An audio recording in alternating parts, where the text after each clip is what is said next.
Hello കുട്ടികളെ, welcome back to Lal brothers media. അപ്പോൾ ഇന്ന് നമ്മൾ പഠിക്കാൻ പോകുന്നത് ഇമെയിലാണ്. എങ്ങനെ നമുക്കൊരു നല്ലൊരു ഇമെയിൽ എഴുതാം. അപ്പോൾ ഒരു കാര്യം ഞാൻ ആദ്യമേ പറയാം. ഇമെയിൽ, ലെറ്റർ, നോട്ടീസ്, ഡയറി, അപ്പോൾ ഇതുപോലുള്ള സാധനങ്ങൾ നിങ്ങൾ ഒരിക്കലും ഒരു പേജിൻ്റെ ഹാഫിൽ നിന്ന് തുടങ്ങാൻ പാടില്ല. അപ്പോൾ നിങ്ങൾ എപ്പോഴും ഈ സാധനങ്ങളെല്ലാം ഒരു പുതിയൊരു ഫ്രഷ് പേജിൽ വേണം എഴുതി തീർക്കാൻ, അത് എഴുതി തുടങ്ങാൻ. ഓക്കെ, അപ്പോൾ ഇമെയിലൊക്കെ നമ്മളിപ്പോൾ മുന്നേ ഒരു പാരഗ്രാഫ് ക്വസ്റ്റ്യനൊക്കെ എഴുതി കഴിഞ്ഞതിന് ശേഷം ഒരു പേജിൻ്റെ പകുതിയിൽ ഇനി സ്ഥലം മിച്ചമുണ്ടെങ്കിൽ അവിടെ തികയ്ക്കാന്ന് പറഞ്ഞ് ഒരുപാട് കുട്ടികൾ അങ്ങനെ എഴുതാറുണ്ട്. അപ്പോൾ അതൊരു നെഗറ്റീവ് ഇംപ്രഷനാണ് പേപ്പർ തിരുത്തുന്ന ടീച്ചറിന്.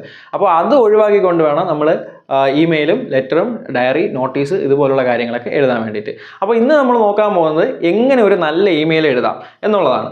അപ്പോൾ നോക്കുക, നിങ്ങൾ എപ്പോഴും ഇമെയിൽ ഇതുപോലുള്ള ഇംഗ്ലീഷിൻ്റെ ഓരോരോ ഡിസ്കോഴ്സസ് കാര്യങ്ങൾ പഠിക്കുമ്പോൾ അതെപ്പോഴും നിങ്ങൾക്ക് ഇഷ്ടമായിട്ടുള്ള രീതിയിൽ വളരെ രസകരമായിട്ട് പഠിക്കാൻ ശ്രമിക്കുക.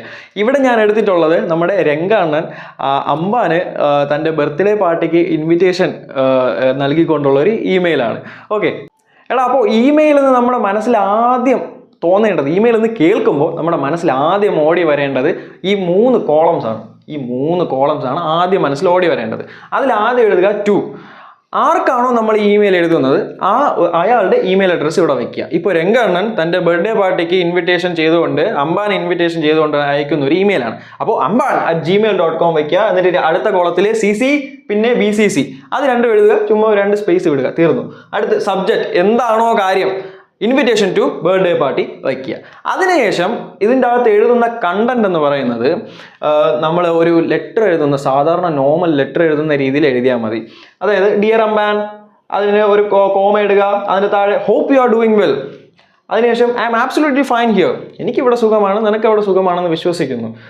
How is your work going, നിന്റെ ജോലി എങ്ങനെ പോകുന്നു, അവിടെ നിന്റെ പരിപാടിയൊക്കെ എങ്ങനെ പോകുന്നു എന്നൊക്കെ ചോദിക്കുക. ജസ്റ്റ് ഒരു കുശലാന്വേഷണം ചോദിക്കുക. ഇപ്പം നിങ്ങളുടെ ഒരു ഫ്രണ്ടിനാണ് ഈ ഇമെയിൽ അയക്കുന്നതെങ്കിൽ how's you studies are going എന്നൊക്കെ പറഞ്ഞ് നമുക്ക് എഴുതാം. അങ്ങനെ 2-3 കുശലാന്വേഷണം ചോദിക്കുക. അതിനുശേഷം നമ്മുടെ മെയിൻ മാറ്ററിലേക്ക് നമുക്ക് കിടക്കണം. അവിടെ ഇപ്പോൾ ഇതൊരു ഇൻഫോർമൽ ഇമെയിലാണ്, അതുകൊണ്ട് തന്നെ ഇവിടെ ഫോർമാലിറ്റി, അതായത് എങ്ങനെ എഴുതണം, വളരെ ഇപ്പോൾ നമ്മളൊരു ഫോർമൽ ലെറ്ററിൽ എഴുതുന്ന റെസ്ട്രിക്ഷൻസോ കാര്യങ്ങളോ ഒന്നുമില്ല. ഇതിൽ നമുക്ക് എന്ത് വേണം എഴുതാം, നമ്മുടെ തോട്ട്സ് എഴുതാം, നമുക്ക് എന്ത് വേണം എഴുതാം. അതായത് ഡിയർ എന്ന് എഴുതിയിട്ട് ഇതുപോലെ കുറേ കുത്തിടാം. അപ്പോൾ ഇതൊക്കെ നമുക്ക് ഫോർമൽ ഇമെയിലിൽ എഴുതാൻ പറ്റില്ല. ഓക്കെ, അപ്പോൾ dear, I would like to share a very important matter with U.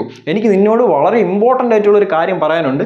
എന്താണെന്ന് പറഞ്ഞിട്ട് ഇൻവിറ്റേഷൻ ടു ബർത്ത്ഡേ പാർട്ടി. ഇപ്പോൾ ക്വസ്റ്റ്യനിൽ ഇൻവിറ്റേഷൻ ടു മാരേജ് എന്ന് ചോദിച്ചു കഴിഞ്ഞാൽ ആ മാരേജിൻ്റെ കാര്യം എഴുതുക. സബ്ജക്റ്റ് എന്താണോ അത് ഇവിടെ എഴുതുക. എന്നിട്ട് അതിനെക്കുറിച്ച് പറയുക. ഇന്ന ദിവസമാണ് എൻ്റെ ബർത്ത്ഡേ പാർട്ടി, നീ ഇവിടെ കാണണം. നമുക്ക് മറ്റേ നമ്മുടെ ഇതുണ്ടല്ലോ, എന്ത് പറയും, ഡബ് സ്മാഷോ, അത് കളിക്കണം. നമ്മുടെ മുംബൈ അത് കളിക്കണം. അതുപോലുള്ള കാര്യങ്ങളൊക്കെ എഴുതുക.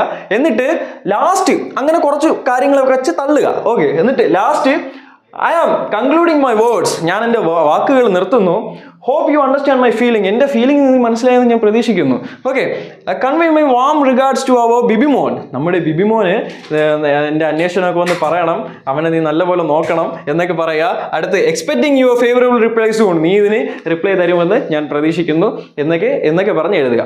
ഓക്കെ, നിങ്ങൾ ഇതിൽ ചെയ്യേണ്ടതെന്ന് പറഞ്ഞു കഴിഞ്ഞാൽ ആദ്യത്തെ ഇത്രയും സാധനം അങ്ങ് കാണാതെ പഠിച്ചങ്ങ് വെക്കുക. ഓക്കെ, രണ്ടാമത് ലാസ്റ്റ് എങ്ങനെ നമുക്ക് കൺക്ലൂഡ് ചെയ്യണം എന്നുള്ളതും ജസ്റ്റ് ഒന്ന് നോക്കി വയ്ക്കുക. തീർന്നു, സംഭവം തീർന്നു. ഓക്കെ, ഈ ഒരു സ്ട്രക്ചർ നിങ്ങൾ പഠിച്ചു കഴിഞ്ഞാൽ നിങ്ങൾക്ക് ഏതൊരു ഇമെയിലും എഴുതാൻ പറ്റും. ഇനി ഫോർമൽ ഇമെയിൽ നിങ്ങൾക്ക് ക്വസ്റ്റ്യൻ പേപ്പറിൽ പ്രതീക്ഷിക്കാം. അതായത് നിങ്ങളൊരു റെപ്യൂട്ടഡ് അതോറിറ്റിക്ക് എഴുതുന്നു.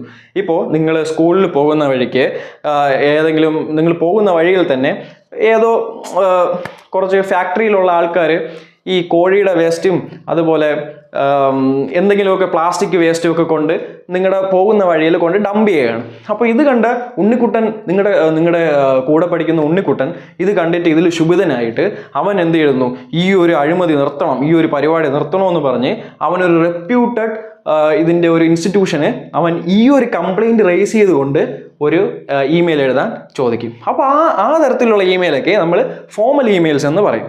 അവിടെ അതും ഇതുപോലെ തന്നെയാണ് എഴുതേണ്ടത്.